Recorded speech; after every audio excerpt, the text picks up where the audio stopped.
چاہو خرچ کرو، لیکن جو مال خرچ کرنا چاہو وہ درجہ بدرجہ اہل استحقاق یعنی ماں باپ کو اور قریب کے رشتہ داروں کو اور یتیموں کو اور محتاجوں کو اور مسافروں کو سب کو دو، اور جو بھلائی تم کرو گے اللہ اس کو جانتا ہے۔ مسلمانوں، تم پر اللہ کے رستے میں لڑنا فرض کر دیا گیا ہے، اور وہ تمہیں ناگوار تو ہوگا، مگر عجب نہیں کہ ایک چیز تم کو بری لگے اور وہ تمہارے حق میں بھلی ہو، اور عجب نہیں کہ ایک چیز تم کو بھلی لگے اور وہ تمہارے لیے مضر ہو،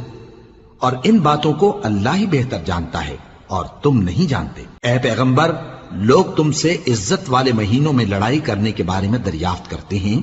کہہ دو کہ ان میں لڑنا بڑا گناہ ہے، اور اللہ کی راہ سے روکنا اور اس سے کفر کرنا اور مسجد حرام یعنی خانہ کعبہ میں جانے سے بند کرنا اور اہل مسجد کو اس میں سے نکال دینا جو یہ کفار کرتے ہیں،